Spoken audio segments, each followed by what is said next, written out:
Trigger warning. This episode contains discussions of domestic violence, abuse, and gender-based violence. Some content may be distressing or triggering for listeners. Please take care while listening and seek support if needed.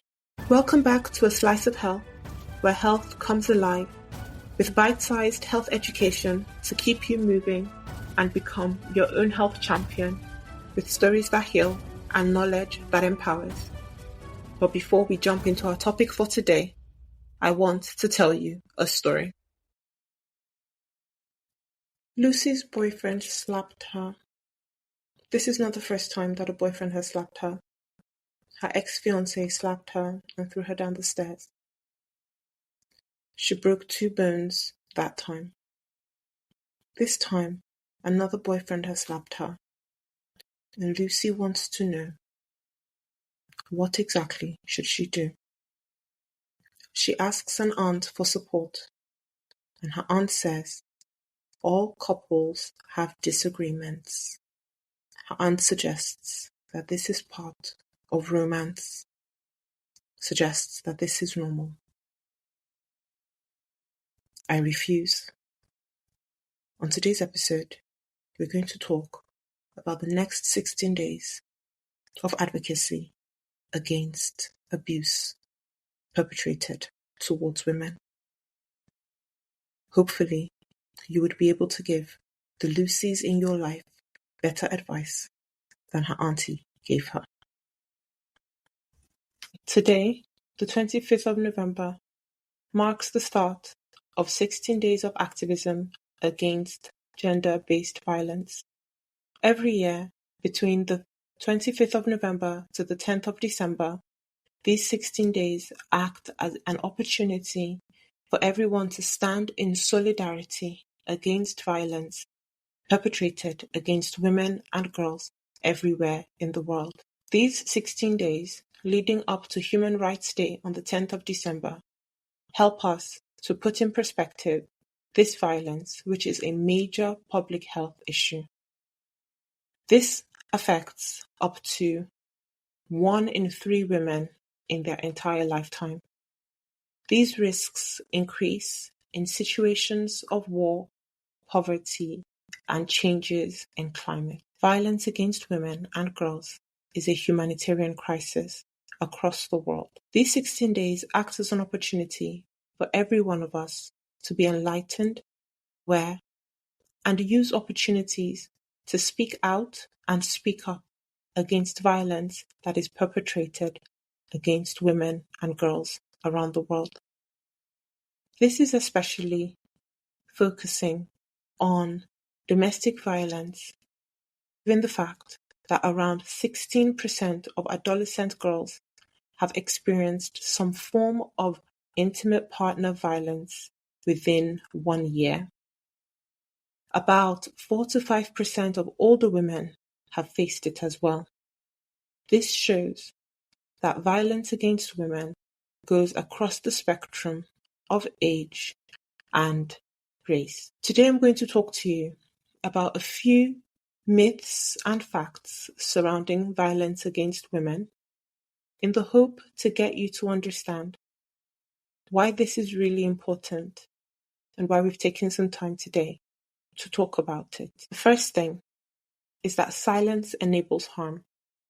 As the WHO says, if you see it, you must speak it out. So that's the first challenge for you today. If you see something that doesn't look right, speak out about it. Next, getting help is not easy.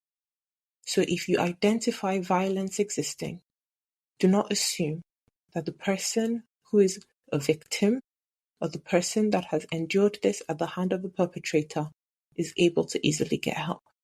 It's not always as easy as you might assume. So if you identify violence, try to provide support. That might be by raising awareness or escalating the issue further to someone you know has the ability to step in and help. The next is that not every bruise is visible. So, support the emotional well-being of others by being someone who is able to speak out. And the next thing that the WHO reminds us to do is to support women in crisis. This means to prioritize the promotion of protection and peace. This could be by giving to charities that you know work in war-torn areas and war-torn zones. Now, there are many perceptions about domestic abuse, many perceptions about what causes domestic abuse, who suffers domestic abuse, and what the ongoing factors are in situations where domestic abuse is deep-rooted and continues. The first is that domestic abuse always involves physical violence. And the answer to that is no. Any kind of abuse is domestic abuse, especially when an intimate partner is involved. This includes abuse digitally or online, things like revenge porn, sexual abuse, financial abuse, harassment, emotional or psychological abuse. The next is that alcohol and drugs can make people violent. Now, although alcohol and drugs can make behavior bad, can cause people to change behavior, generally what we find is that alcohol and drugs on their own do not cause abuse. And many people who actually use alcohol and drugs don't abuse their partner. So we must take a closer look than blaming the substance. The next thing that we should understand is the idea of provocation. Many people talk about provocation and use it as an excuse to support domestic abuse. What we know is that many people in other circumstances where they would have experienced a similar provocation would not lash out in the way that they do.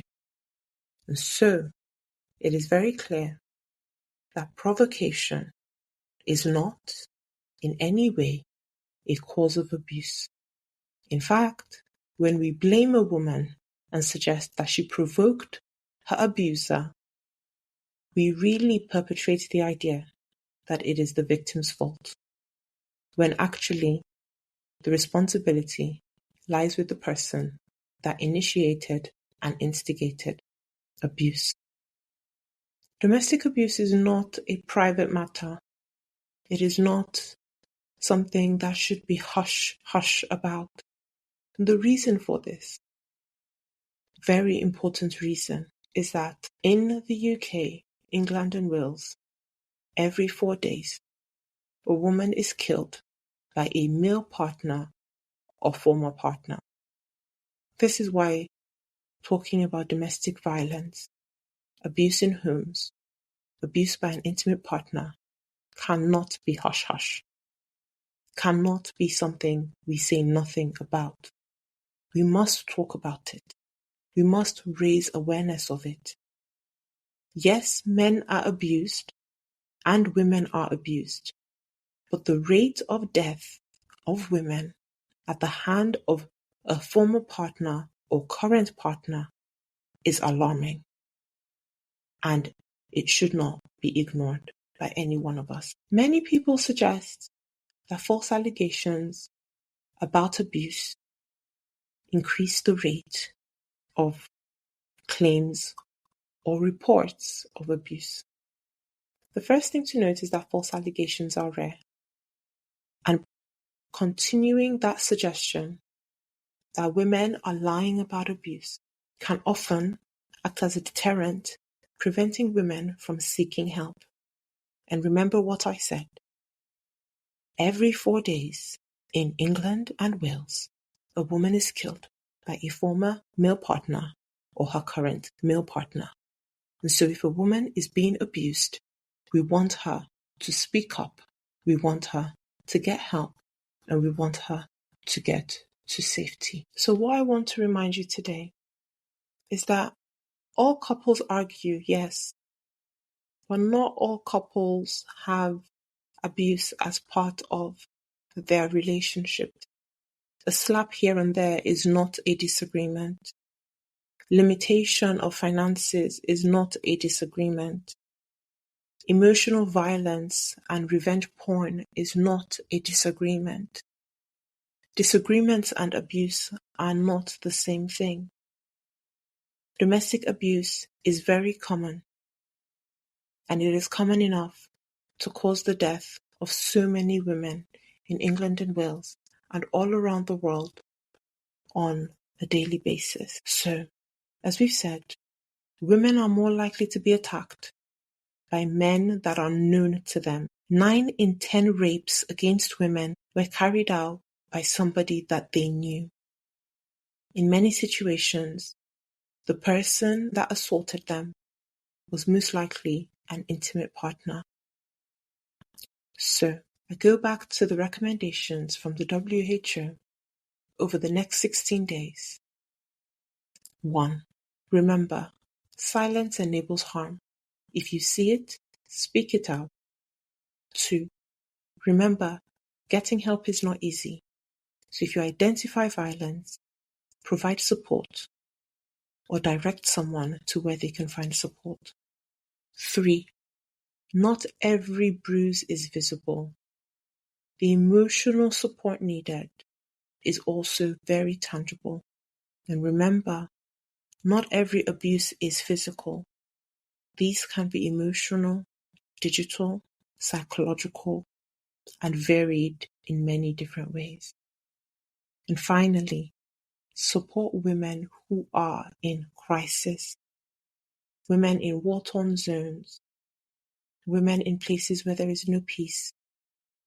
Give to charities that speak for the empowerment and freedom of women around the world. So that's it for me from today.